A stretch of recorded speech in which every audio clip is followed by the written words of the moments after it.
Hear you. Okay. First of all, I would like to thank PPS Norlu for inviting me to be a lecturer. And actually, this is really an unthinkable combination because I am in the company of very esteemed pediatric intensivist, critical care. So my topic is that to discuss the management of cardiac patients with dengue in COVID times. Okay. Next, disclosure. I have nothing to disclose. My objectives is to discuss myocarditis, to discuss dengue myocarditis, and probably to compare dengue and COVID cardiac manifestations. So why myocarditis? Because we know that myocarditis is the most common complications, cardiac complications in dengue. So just a review, myocarditis is the acute inflammation of the myocardium diagnosed by a combination of histologic, immunologic, and immunohistochemical criteria. Myocarditis, the epidemiology is that it can occur 1 to 2 cases per 100,000, and it is also a cause of sudden cardiac death and even sudden infant death. Causes of myocarditis, as you can see in this table, we have the infectious causes, which are the viral, and we have the dengue. But in this table, COVID-19 is not yet placed as the cause of myocarditis. Maybe the subsequent information will be we can already include COVID-19 as one of the cause. These are the usual manifestation of myocarditis as they present with chest pain, palpitations, arrhythmias, hypotensions, pulmonary edema, and features of shock, especially in patients with severe heart failure. Diagnosis of myocarditis is usually the gold standard is endomyocardial biopsy by using the Dallas criteria. And it is also used to detect cardiotropic virus. However, this has a low sensitivity due to sampling error.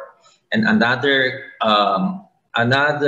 diagnostic criteria or diagnostic modality is your cardiac MRI, which can use to has the ability to evaluate for edema, hyperemia, fibrosis, and scarring of the myocardium. So this is your Dallas criteria. However, this is not used as solely criteria because you have to go to clinical. So they say that if you don't have in settings where biopsy and CMR are unavailable, the diagnosis of myocarditis can be made based on the combination of clinical findings. That is, affected patients may have all of these patients, like your signs and symptoms of cardiac dysfunction, like your chest pain, easy fatigability, orthopnea, and elevated troponin, and echocardiographic evidence of ventricular dysfunction without an underlying structural cardiac defect. Also, it can have a present in most patients variable degrees, but not all patients. You have your prodromal illness, historoprodromal illness like your respiratory or gastrointestinal, and even electrocardiographic changes suggestive of acute myocardial injury or arrhythmia. So let's go now to dengue myocarditis. As was stated before our previous lectures, this is one of the most important mosquito-borne illness worldwide, and it caused by 4 serotypes, the 1, 2, 3, and 4.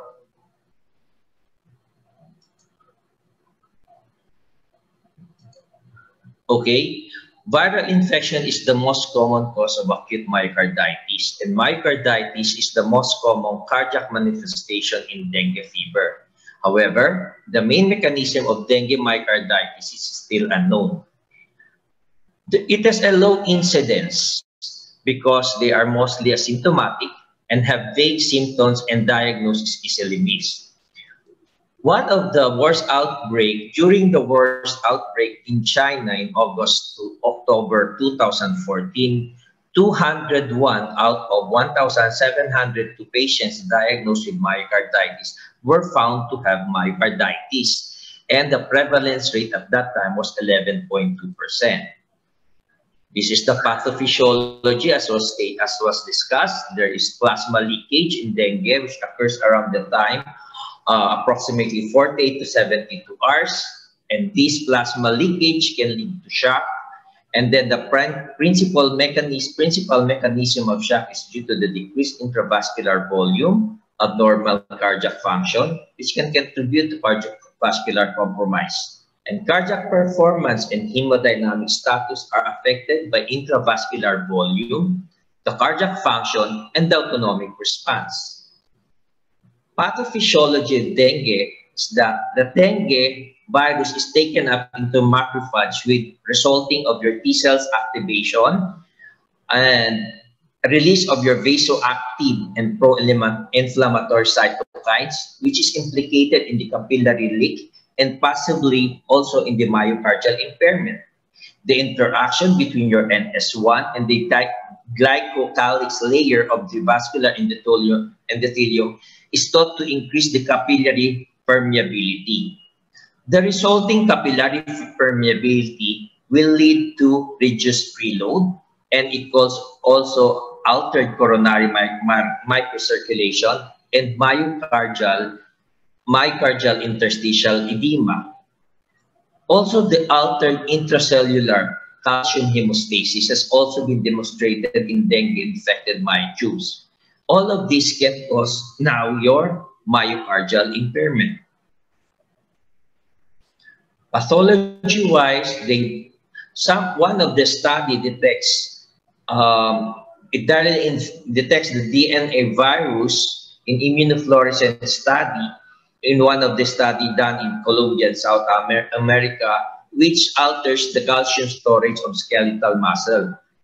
And these observations, they said that they noticed that there is the virus directly infects and alters the calcium storage of skeletal muscles, causing dysfunction in the myocytes and skeletal muscle fibers.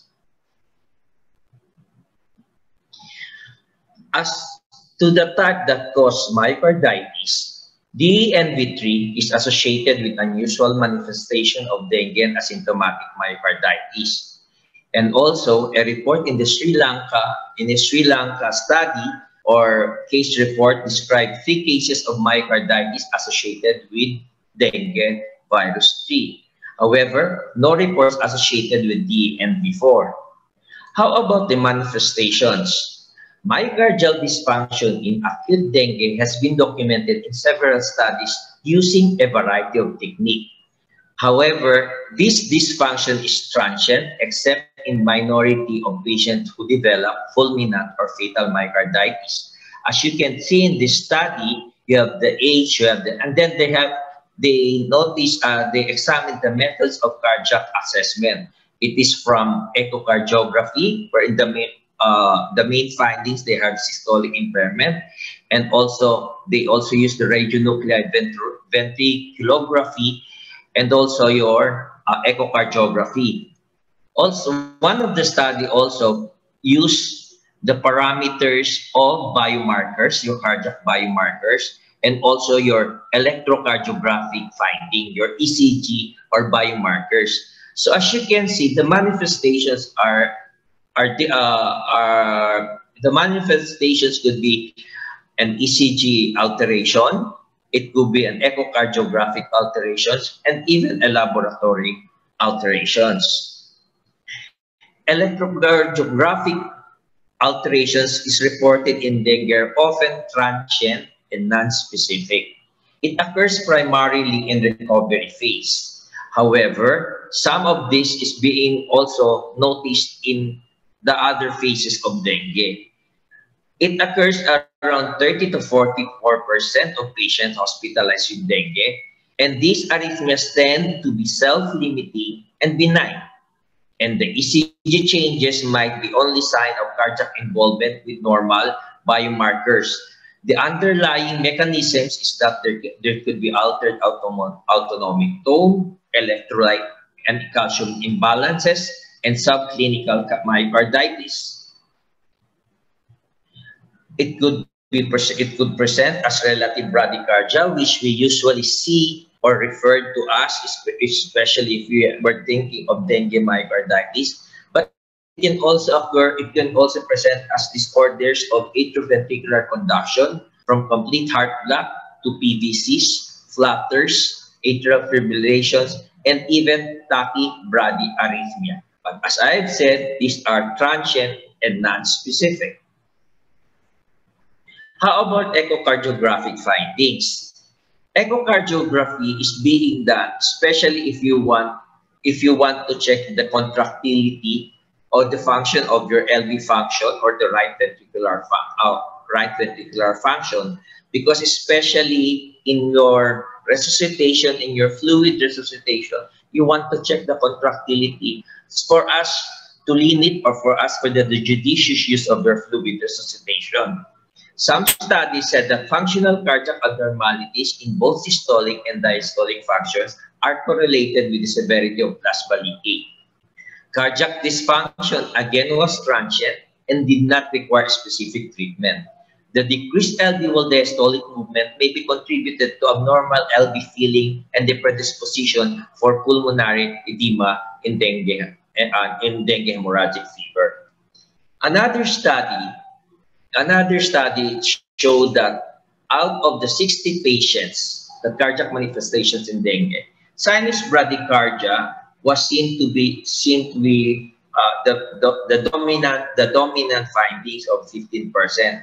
Sinus tachycardia is also noted. Echocardiography was normal in 54, and systolic dysfunction was found in 6.6, and even pericardial effusion was found in 3.3% of patients. So how do we evaluate? The usual evaluation still, you have to do your electrocardiography, you have to do your chest radiogram, and if needed, you have to do your echocardiogram, and even the cardiac biomarkers are being ordered, like your troponin and your BNP and natriuretic peptides. Cardiac troponin or troponin 1 will reflect myocardial injury.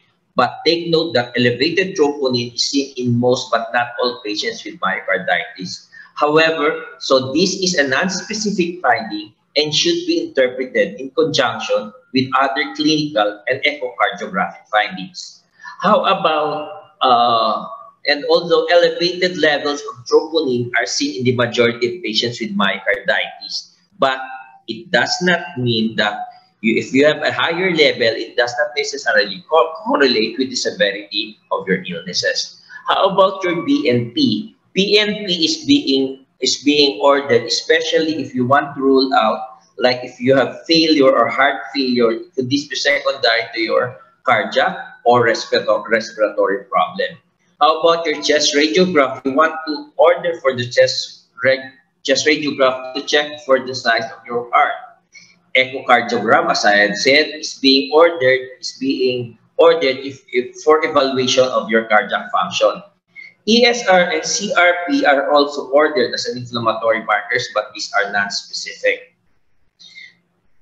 So this was taken in a journal where the evaluation is that if you have patients with dengue and you have inappropriate bradycardia or tachycardia for clinical setting or age, or if you have cardiac-specific symptoms or high-risk groups, although in this high-risk group in this study, they referred to adults with comorbidities, you do your ECG. If abnormal, you can order now your biomarkers. If still abnormal, you can do your echocardiography. And they said that patient with dengue shock syndrome unresponsive to adequate fluid therapy, echocardiography is needed. So how about treatment?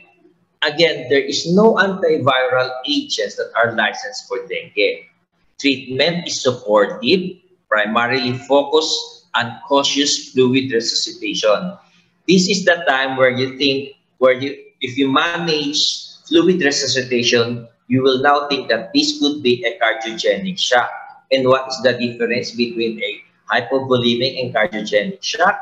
In cardiogenic shock, you give your fluid judiciously. You can give your 5 to 10 cc per kilo, but in a span of 15 to 30 minutes, unlike with your hypovolemic or what we call the IV bolus.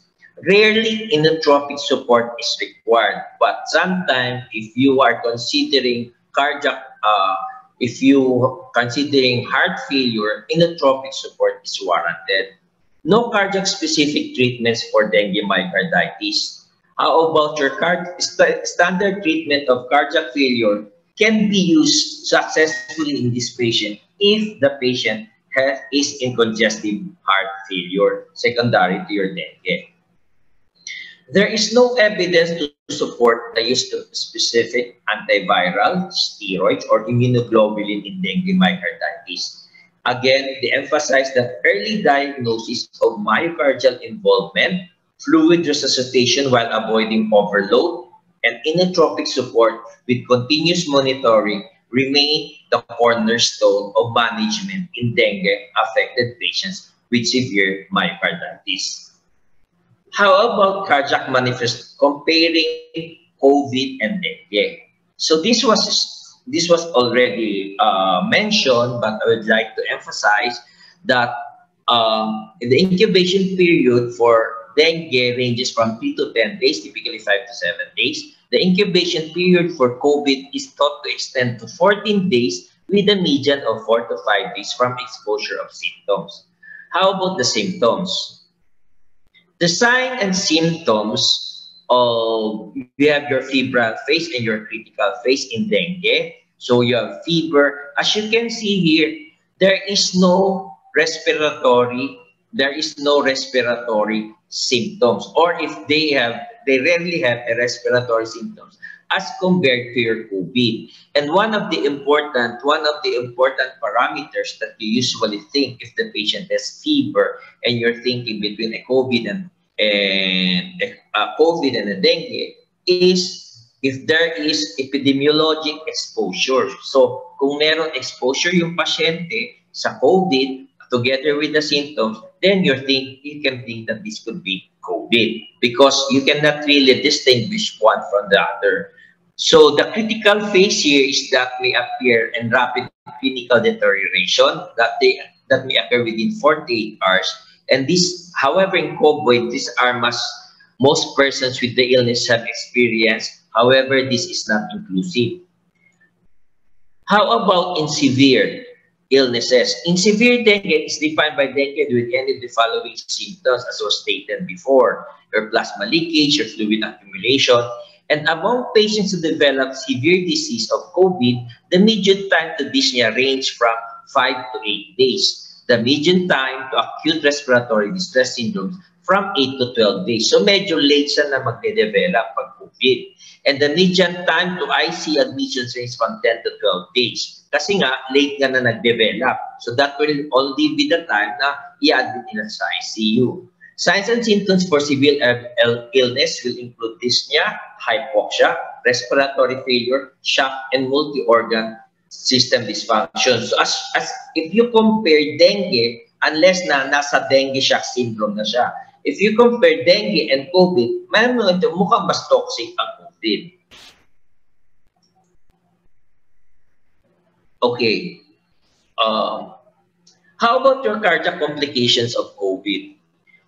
Cardiac complications of COVID will include myocardial injury, will include heart failure and arrhythmia. Okay, and these are your proposed mechanism. If you can see here, the interstitial myocardial inflammation, direct viral infection, endothelial damage, myocarditis. How about in heart failure and your arrhythmia? So in myocardial injury, it is stated that the term myocardial injury encompasses all conditions causing cardiomyocyte death, and it is commonly clinically identified by the presence of at least one cardiac troponin value above the 99th percentile upper reference to the limit. So there should be marked elevation of biomarkers, and then there should be a marked elevation of biomarkers regarding cardiovascular system involvement, but does not necessarily identify which is we can identify acute coronary syndrome or heart failure. So mostly occurs in 20–30% hospitalized due to COVID. It is associated with worse and high mortality, and this is secondary to your myocardial inflammation, coronary vasculitis, hypoxic injury, myocarditis, and right ventricular failure. How about arrhythmia in COVID? So this is a study wherein there are 700 hospitalized patients with COVID-19, and these are the events that occurred with those patients. 9 developed cardiac arrest, 8 ano. So atrial and ventricular wall inflammation is a substrate for the arrhythmia, and atrial fibrillation or ventricular arrhythmias have been reported in COVID cardiomyopathies. The mechanism for here is still inflammation, ischemia, or hypoxia, or decompensated heart failure, all of which promotes myocardial injury. How about heart failure? Heart failure is the most common symptomatic cardiac complications in COVID. It is associated with increased mortality, and it is precipitated by acute illness in patients with pre-existing known or undiagnosed heart disease, or meron silang comorbids, or incidents of acute myocardial injury like your stress cardiomyopathy or acute MI.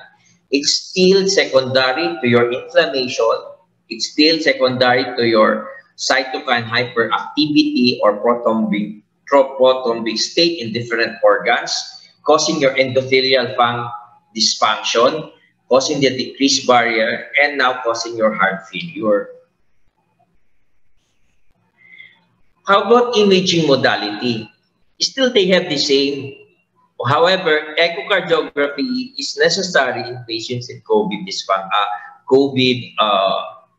myocarditis or heart complications, because you have to check your LV dysfunction, you have to check your RV dysfunction, you have to check if there is LV or RV enlargement.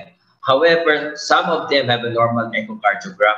Still, the mechanism is because of your pulmonary thrombotic events, hypox, pulmonary vasoconstriction, cytokine damage, and direct viral damage. Cardiac MRI is also being used, as I had said, because this will evaluate.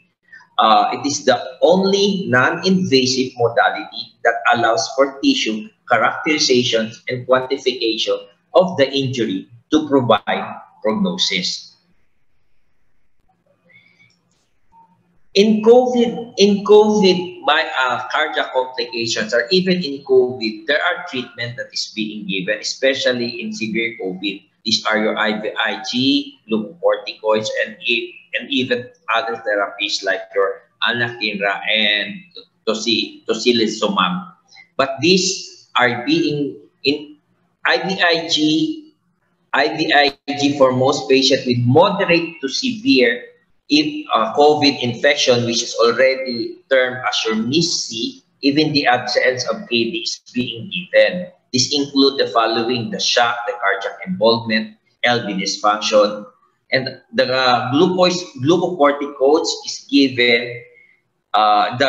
It is suggested to give glucocorticoids in addition to IVIG in patients with severe or refractory shock.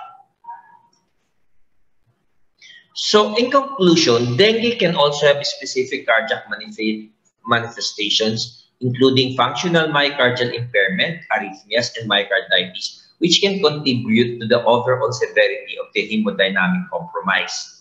Functional myocardial impairment and ECG abnormalities can be caused by subclinical myocarditis, myocardial edema, myocardial depressants, coronary hyperfusions, and altered calcium hemostasis. Supportive care is still necessary, which includes optimal intravascular volume maintenance with intravenous fluids, the judicious use of diuretics where indicated, and inotropic support when necessary. In particular, if myocardial involvement is suspected, care should be taken to not cause iatrogenic fluid overload. Much of the evidence suggests that dengue myocarditis is transient and self-limiting. Thank you.